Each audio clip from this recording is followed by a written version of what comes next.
Kalau mau wawancara, apa yang harus kita persiapkan, Mas? Oke. Ya, yang pertama kita lihat informasinya dulu, informasi di undangan. Nah, Hmm. kira-kira apakah harus menggunakan dress code tertentu atau enggak? Ya. Itu Nah, nomor kalau satu ya. misalnya yang satu, kalau misalnya harus menggunakan hitam putih ya pakai hitam putih ya. Terus yang kedua, ya kalau misalnya nggak ada, yang penting bebas sih, bebas sopan kayak gitu.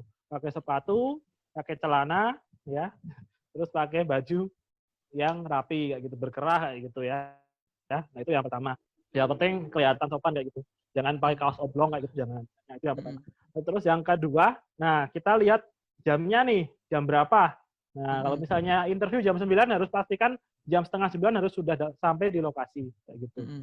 Nah, itu yang pertama. Terus yang selanjutnya ya, itu kita lihat juga misalnya untuk persiapannya ya. Nah, kita ingat-ingat lagi nih di perusahaan sebelumnya pernah apa sih job desk-nya apa aja kayak gitu. Terus yang dilakukan apa aja itu diingat-ingat lagi kayak gitu. Nah, terus pernah menyelesaikan masalah-masalah apa aja kayak itu nanti biasanya akan ditanyakan seperti itu harus diingat-ingat. Kalau untuk fresh grad ya diingat-ingat lagi pengalaman organisasinya di mana aja kayak gitu, perannya apa aja, yang dilakukan apa aja di organisasi tersebut. Nah, biasanya itu akan ditanyakan. Itu aja sih ya biasanya ya yang kalau untuk interview. Paling nambahin gitu ya. Ada nggak instruksi atau arahan tambahan, informasi tambahan yang harus dibawa pada saat mau interview, ya kan? Mungkin disuruh buat video atau disuruh apa gitu. Nah, menurutku itu harus dibikin, itu harus dilaksanakan gitu. Kalau enggak ya gimana kan?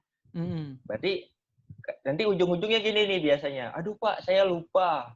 Aduh Pak, saya nggak bisa. Nah, berarti kan nggak teliti, ya udah kita pasti reject orang-orang kayak gitu. Gimana coba kan? Habis lah ya. Nah, jadi penting untuk memperhatikan detail-detail, bahkan dress code tadi yang disampaikan oleh Mas, sampai nanti pakai baju apa, atau pakai baju apa gitu. Hal-hal yang kecil seperti itu sangat berpengaruh gitu. Demikian. Apa biasanya kan HRD itu nanyakan ya, describe yourself. Apa yang harus kita ceritakan itu? Kalau apa? Ceritakan tentang diri kamu. Cerita apa sih sebenarnya yang dia mau tahu tuh, tentang keluarga kita kah, hewan peliharaan kita kah gitu, atau gimana nih? Saya punya kucing 10.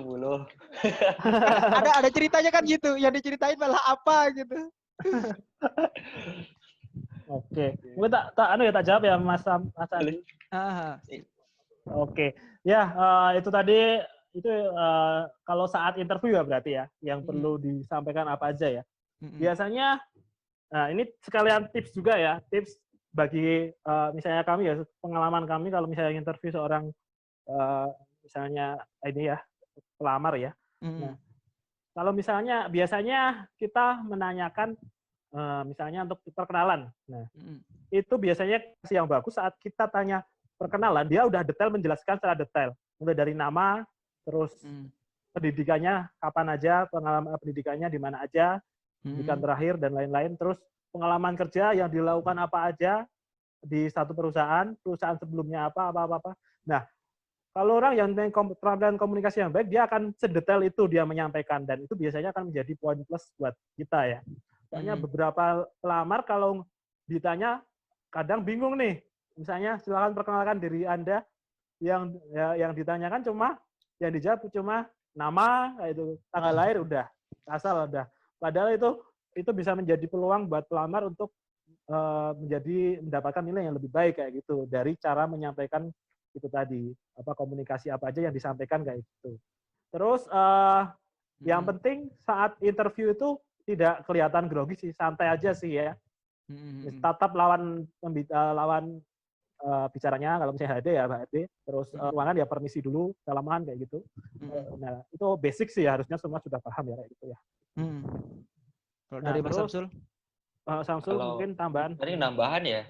Nambah ya intonasi harus diperhatikan gitu kan. Kadang-kadang HR itu ya silakan memperkenalkan diri Anda gitu kan. Jadi ya jangan langsung nama saya gitu, saya kira enggak lah ya. Mungkin perlu juga untuk menyapa, mengucapkan terima kasih Ibu gitu kan. Terima kasih Bapak atas kesempatan yang diberikan kepada saya. Baru kita memperkenalkan diri kita siapa.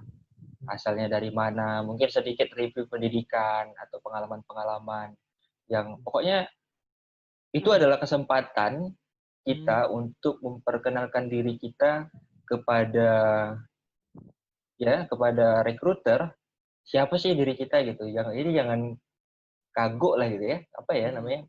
Kaku Jangan gitu ya. kaku. Penting sih menurutku ya. Sebaiknya itu dilatih ya. Itu kan bisa ya kita latihan di depan cermin gitu kan. Jadi kita nggak terlalu grogi lah ketika menghadapi interview-interview kayak gitu. Mungkin itu tambahannya, Mas. Berarti kalau disuruh gambarkan ceritakan tentang dirimu, berarti yang kita ceritakan adalah paling minimal itu memperkenalkan diri. Habis memperkenalkan diri, paling nggak cerita pendidikan terakhir kita selama pendidikan terakhir itu ngapain aja gitu ya. Terus di tempat kerja kita sebelumnya kita ngapain aja gitulah ya intinya. Iya, betul. Jangan malah cerita yang itu ya, cuma sampai nama, tanggal lahir, habis itu ntar ulang tahun kabarin ya Mas. Langsung di-reject gitu ya. Mungkin nambahin Mas Andi. Boleh. Kadang-kadang kan kita tuh menurutku penting ya untuk calon-calon pelamar itu untuk mengetahui kira-kira budaya perusahaannya gimana sih. Kita cari informasi gitu terkait ini perusahaan apa gitu. Jadi visi-visinya gimana. Jadi kita tuh mau ngomong apa gitu sama rekruter kita tuh, siapa interviewer kita itu, ini udah tahu kita tuh mau ngomong apa dan dia butuh informasi apa dari kita gitu. Jadi kita kan udah bisa apa ya, menebak-nebak lah kira-kira oh visi misinya kayak gini, oh pembawaanku kayak gini gitu. Jadi penting untuk jadi orang yang fleksibel gitu. Jadi jangan nanti satu tips ini jadi apa ya nama istilahnya antara satu tempat dengan tempat yang lain berbeda karena beda dong perusahaan-perusahaan itu. Nilai-nilainya beda, value-value-nya beda, visi-misinya beda.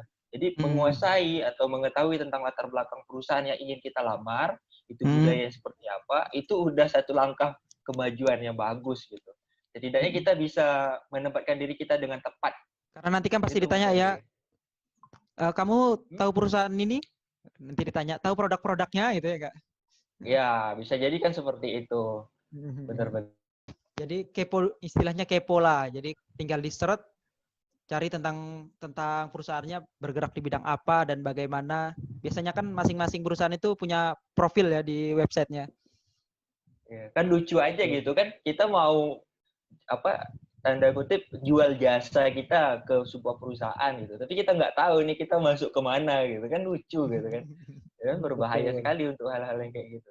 Hal-hal itu kecil tapi abai gitu. Wawancara itu kan terdiri dari beberapa komponen juga ya selain memperkenalkan diri dan sebagainya. Banyak ya. Banyak. Jadi intonasi menjelaskan diri, experience dan sebagainya. Nah, kalau kita tahu posisi yang akan kita lamar, setidaknya kita udah juga lah browsing juga job description-nya apa sih? Karena kadang-kadang beda loh ya. Bisa jadi nama jabatannya sama, tapi antara satu posisi misalnya itu tentu berbeda dengan staf admin di perusahaan IT-nya Mas Aan misalnya gitu. Jadi penting sekali ya kita cari-cari tahu lah kira-kira nih perusahaan bergerak di bidang apa dan nanti kira-kira posisi seperti ini akan dikasih tugas apa gitu. Kalau seandainya ternyata tidak relevan kan menjadi problematika sendiri nanti di akhirnya. Betul. Kemudian juga ya jangan bohong lah ya, soalnya tadi kan data-data sebelumnya udah ada di psikotes tadi ya nggak? Ini mau cross check lah ceritanya ya nggak? Betul. Nah biasanya ini pertanyaan terakhir dan paling pamungkas. Bagaimana nego gaji? Samsul dulu nih. Kalau aku boleh saran, nego gaji itu jangan di depan. Biasa kan kita ada beberapa posisi ya. Kalau kita itu biasanya HR recruiter atau HR generalis itu nangani sampai di awal interview awal. Biasanya dari tahu ya boleh, tapi nego gaji itu biasanya di user. Dan gimana nih cara nego gaji ya? Pertama lagi-lagi kita harus tahu nih perusahaan bergerak di bidang apa. Kemudian kita survei lah kecil-kecilan di internet. Kira-kira di industri sejenis, di gerak bisnis sejenis range gajinya berapa sih gitu. Kira-kira dengan job desk kayak gini itu kayak mana gitu kan. Kemudian kan biasanya kalau di internet itu kan ada juga, kalau untuk perusahaan-perusahaan besar itu udah ada tuh range gajinya dari yang paling rendah sampai yang paling kecil. Untuk level staff itu berapa, supervisor berapa. Nah, menurutku itu harus realistis sih. Kemudian juga pengalaman, kompetensi kita. Kalau untuk fresh graduate ya sadar-sadar dirilah gitu kan. Nanti masalahnya yang jadi saingannya juga banyak gitu. Tapi jangan kerendahan juga gitu. Jangan jual murah juga gitu. Malah nanti rekruternya juga aneh gitu kan, nih orang kok kerendahan kali gitu menilai dirinya. Jangan-jangan dia nggak percaya diri lagi, atau jangan-jangan dia nggak bisa lagi. Nah, di hal-hal itu perlu untuk dipertimbangkan gitu. Terima kasih. Kayak aku mau manggung waktu belum ada nama aja, Sam. Berapa bayar untuk percaya kami? Ngikut aja. Tapi ya penting lah untuk tahu kualitas diri lah. Jadi kita kan bisa ngukur tuh kompetensi kita apa gitu kan. Pertanyaan pamungkas yang juga tadi udah ditanyakan ke Mas Samsul. Kira hilang lagi. Bagaimana nego gaji? Oke, ya sebenarnya tadi sudah cukup lengkap ya jawabannya Mas Samsul ya. Tapi perlu ditekan kalau untuk yang untuk fresh grade ya mungkin ya. Nah, untuk fresh grade itu kan dan non experience ya. Nah, itu biasanya berapa fresh grade mengharapkan ekspektasi salary yang terlalu tinggi ya, tinggi banget, maksudnya di atas rata-rata. Nah, itu biasanya itu sebenarnya kurang tepat ya, sebenarnya apalagi fresh grade ya. Untuk fresh grade biasanya kita negonya bisa berapa persen dari UMR kayak gitu lebih cocoknya untuk fresh grade ya. Di atas dari UMR dikit gitu ya?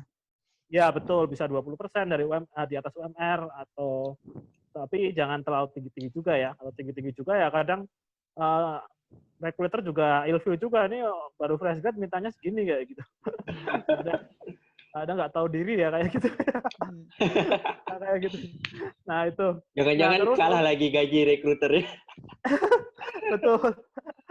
Terus untuk pro hire, nah untuk pro hire biasanya kita lihat dulu nih posisinya seperti apa, kayak seperti yang disampaikan Mas Samsul tadi. Nah kalau misalnya untuk level senior atau untuk supervisor, kita lihat nih rate salary-nya yang biasanya ada beberapa perusahaan yang mencantumkan rate salary-nya. Lebih baiknya lagi menanyakan untuk misalnya kita ekspektasi salary di angka berapa. Nah kayak gitu bisa ditanyakan juga rate salary yang untuk perusahaan ini berapa, kayak itu bisa tanyakan seperti itu agar kita tahu juga kan ya. Nah, biasanya untuk rate salary paling enggak tergantung motivasi kita sendiri sih kalau misalnya untuk pro hire ya. Biasanya kalau memang untuk pengennya cari yang lebih tinggi secara salary kayak gitu ya dinaikkan kayak gitu dari sebelumnya kayak gitu juga oke sih, tapi jangan terlalu tinggi juga kayak gitu, berapa misalnya dinaikkan 50% dari salary kita sebelumnya kayak gitu juga oke. Tapi jangan terlalu tinggi juga. Nah, gitu. Tapi biasanya untuk pro hire perusahaan itu akan nego sih. Kalau misalnya kita akan ditanya untuk last salary-nya akan di angka berapa kayak gitu ya. Nah, kalau misalnya untuk manajer nih dengan gaji 12 juta. Nah, kayak gitu kan biasanya ditanya nih last salary-nya di angka berapa, 12 juta kayak gitu. Terus ekspektasinya berapa. Jadi recruiter kan asal nego memang realistis dia negonya kayak gitu. Dengan cara ya itu tadi menanyakan kalau misalnya last salary-nya di angka berapa kayak gitu, biasanya kita biar tahu nih dia realistis nggak sih untuk menentukan salary kayak gitu. Jadi pertama kalau ditanya minta gaji berapa, jadi jangan malu-malu kalau kita nanya ya last salary ataupun rate salary di sini berapa gitu ya. Iya betul. Biasanya untuk yang tanya last salary biasanya kalau untuk nego biasanya yang nanya dari recruiternya sih, recruiter atau tim payroll-nya sih menanyakan last salary-nya berapa kayak gitu. Dan kalau misalnya kita tahu nih biasanya untuk recruiter akan tahu misalnya dia last salary di angka 12 juta kayak gitu. Dia minta 24 juta, berarti kan tidak realistis tuh. Nah, biasanya kita udah tahu kayak gitu. Dan beberapa perusahaan besar bahkan minta slip gaji terakhir di angka berapa. Nah, maksudnya di berapa kayak gitu. Biasanya ditanya itu slip gaji, dan beberapa memang itu hal yang wajar sih nanya slip gaji ke kandidat kayak gitu kan, hubungannya dengan negosiasi kan. Oke lah, saya rasa ini udah cukup banget untuk kita tentang info untuk yang pada mau ngelamar kerja. Jadi teman-teman yang mau ngelamar kerja gitu bisa belajar dulu lah di sini. Oke. Dah.